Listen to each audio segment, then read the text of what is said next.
First thing I'll do is I'll play the message. Hopefully you'll be able to hear it. To erase all messages, press erase again. One new message. Investigation because of the unethical and suspicious activities highlighted in the audit report of your taxes. You need to call me back on 613-699-4491. I repeat again, 613-699-4491. Don't try to disregard the message, or else it will be taken as an offense from your side. Again, this is Officer Jonathan Knight from Revenue Canada. So alright, I'm going to give Officer Jonathan Knight a call.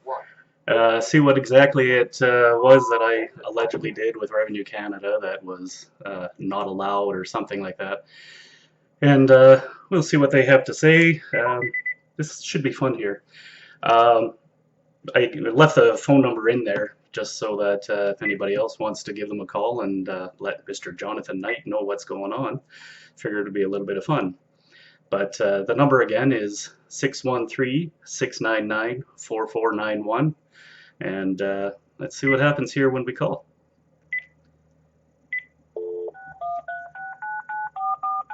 Sorry, your call did not go through. Will you please hang up and try your call again? This is a record. Okay, my bad. I forgot to do the one in there first, so let's try that again.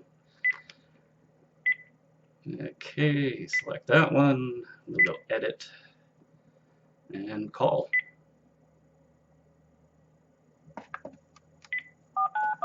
I hope you can hear it all. I've got it on the speakerphone. Good afternoon. Thanks for calling Canada Revenue Agency. How I get your call? Hello. I just got a call on my answering machine. Hello, Hello. sir. Yes. How may I get your call? I just got a call on my answering machine. I had a message from Revenue Canada. Okay. Just hang on, sir. Let me check.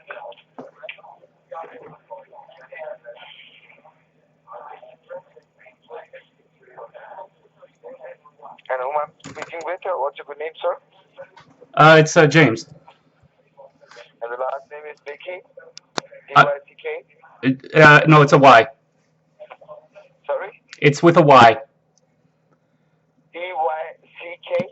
That's right. Okay, well, Mr. James, I'm going to connect this line to my superior, so they will guide you. Okay, just be on line with me. All right.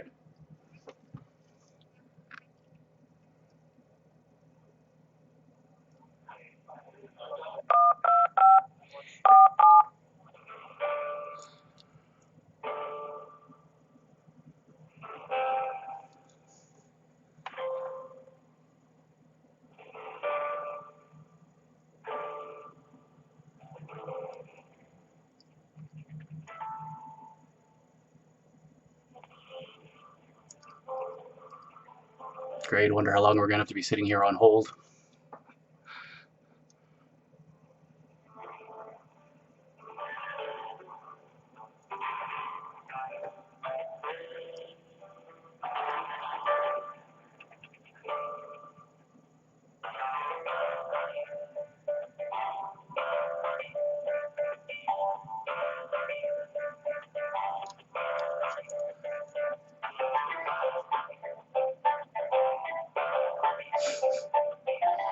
It's got to be the worst music I've heard for on-call waiting.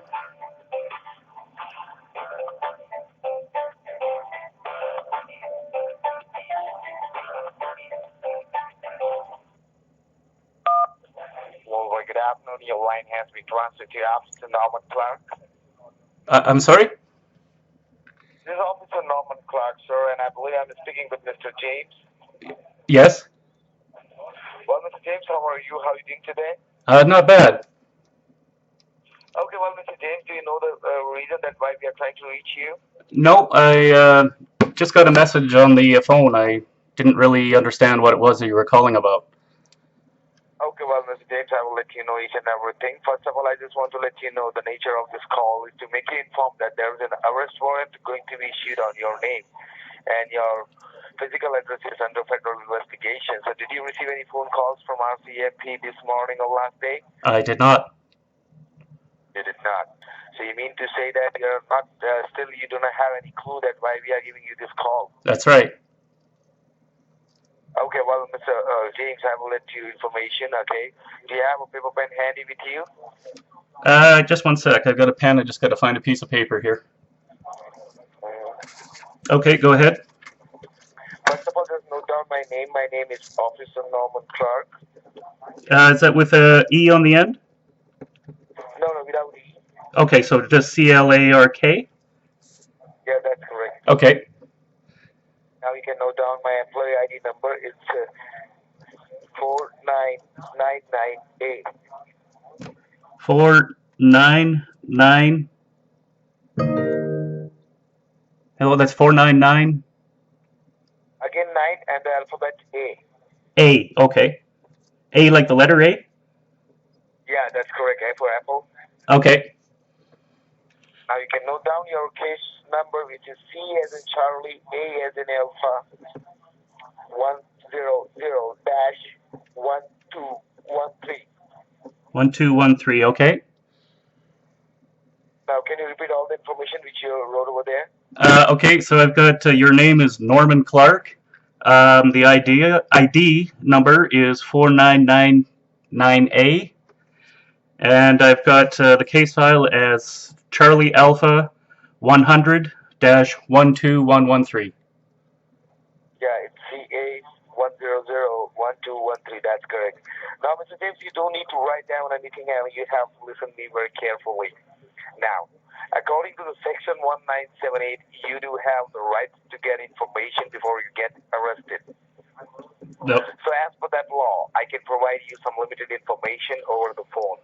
Sure. So you make sure that you do not interrupt me in between while I am providing you this information. And I will provide you fair enough chance to speak. Okay, well, if I have a question, I might have to ask. Because I want to make sure that I ask a question in between. I don't want to forget if I have a question. Mm-hmm. Go ahead. Well, no, if you're speaking and I have a question, you're saying that I can't interrupt? Sure, sir. Okay. Now, these calls are monitored and recorded by the Bar Counseling of your province to prove that you are innocent and guilty. Now, there are 3 hard allegations going to be presented on your name, Mr. James. Count 1, violation of taxation matter under Section 1977 Criminal Code of Canada. Count 2, violation of intentional fraud to harm integrity of Canadian tax system under Section 1985 subsection 39B Criminal Code of Canada. And count 3, providing misleading information to the government organization Criminal Code of Canada. Now, Mr. James, I just want to ask you one simple question: that who is taking care of your taxes? You yourself, or you have an accountant? Some years I've used an accountant. Other years I've done it myself. Well, so do you have a good knowledge of your taxes, or you simply rely on them? Yeah, I have a good knowledge of taxes. Yep. Now, the CRA, Canada Revenue Agency, they generate an audit on your taxes from the year 2005 to 2030. Okay. You can note over there, 2005 up to 2030. Okay. And every year you're paying your taxes to the government, and every year you are filing your T1s and T4s. Right. You know about T1 and T4s? Yes. General tax and your employee Yep. taxes. But you're not filing your taxes correctly. You done some mistake to filing your taxes, and just because of those mistakes, there is a miscalculation and miscalculated amount pending on your name. And the total amount which you still owe from Revenue Canada from the year 2005 to 2030 is $4,800. You can make a note over there. Nope, it shouldn't be. Okay, just note down that amount is $4,800. I will explain you each and everything. Well, I've got a $5,300 tax returning coming this year, so you can just deduct it off of that. Well, sir, I'm not talking about the current year or past year. I'm talking about from the year 2005 to 2030. Sure, I understand, but I have a $5,300 tax return coming this year, so you can just deduct that amount off of that. That's what they've done any other year I've owed money, is they just deduct it off my return the following year. Okay, well, Mr. James, I have a few more questions which I need to get an answer from your side, simply yes or no. First Sure. of all, I just want to ask you that have you ever been arrested by the RCMP, or did you ever receive a traffic ticket, like speeding ticket? Well, of course, everybody's had a speeding ticket. And do you have a mortgage loan on your name? Not on this house. Okay. And have you ever filed your bankruptcy? I have not. Okay. Now, I believe that I have provided the information to you. I'm sorry, what was the last thing you'd said? I missed that. Well, sir, I believe that you answer all my questions with the utmost honesty. Now, proceeding further is to provide you the limited information which I believe that I already did. Now, according to the section 51, if you are filing your taxes or your CPA, certified public accountant, whom you authorize to take care of your taxes, if they are filing your taxes, you haven't filled up the form T1 and T4s correctly. That means the taxes were filed incomplete, involving your income and expenses. So the judgment has been passed by the auditors that the CRO records are different than the actual tax filed on your name. So they think that you had done this thing intentionally and you're trying to hide this money from Revenue Canada. Well, of course I am. Revenue Canada gets far too much money from me as it is. Yeah, of course I'm going to try to get as much money back out of Revenue Canada as I can. Why should they get all the money? I earned it. I should get the money.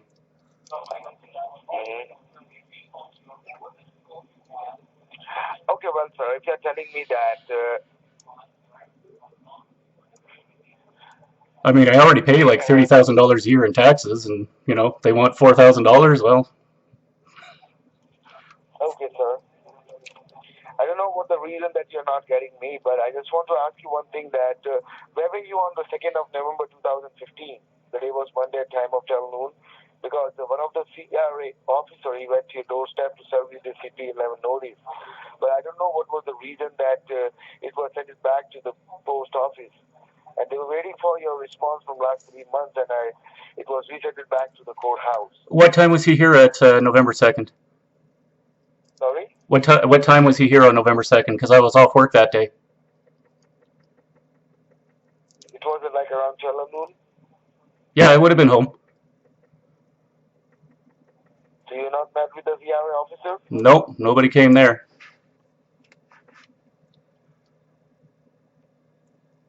Are you still residing at the same mailing address? What mailing address do you have? It's a 100 Aston, apartment 17, Sparwood, British Columbia, with the area code of VOB2GO. Well, that's not the mailing address. That's not the mailing address? No, everything in town here is on a post office box.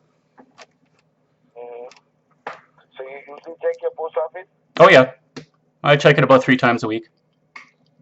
You don't find any yellow note over there? Nope. Because as I can see over here, they left a note over there, because that was a confidential file regarding your taxes, so you can't hand over to any third party. So you just left a yellow note on your doorstep, or might be in your mailbox. No, we don't have mailboxes here. I just told you we have P.O. box or post office boxes. We all have to go to the post office to pick up our mail. We don't have mailboxes on the houses. Okay. So you can go and check once again. Might be you forgotten to check your mailbox from last 3 months. Well, again, I just checked my mail on Wednesday. I'll be checking it again later this afternoon. And there hasn't been anything from Revenue Canada on there. Well, so you believe that, but we have a sufficient proof that you have done lots of mistakes in your T1 and T4s. Oh, no, I don't make mistakes on them. Sorry? I don't make mistakes on them. You don't make mistakes, then who is going to make the mistakes? Is it your CPA? Accountant? Doubtful. They're pretty good. I just find I can usually get the same tax return myself as I do with my accountant, so I've just been doing it myself for the last couple of years. Then who is making mistakes, sir? Nobody. There has been no mistakes on my accountant. And as I said, you know, if I owe money, they can just deduct it off my $5,300 return this year.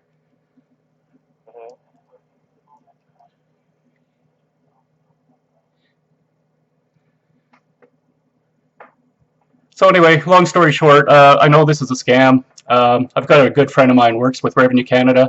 I've recorded this all on YouTube. I'll be forwarding it to him, as well as my brother-in-law who works for Canadian RCMP with the Commercial Crimes Division. Okay, well, so you can do that. I sure will. Yes, sir. Bye-bye. Take care. Good luck scamming. Yeah, sir. Thank you. Oh, you're welcome. It wasn't quite as fun as what I thought it would be, but it was definitely worthwhile anyway. So that's it. That's pretty much the scam that they go. They try telling you that you owe a bunch of money and that you know, if you don't answer them, that they're going to be getting after you and the RCMP are going to knock on your door and all this kind of thing. Long story short, it's a big scam. It's been going around for the last little while, and yeah, see what happens here. Thanks for watching.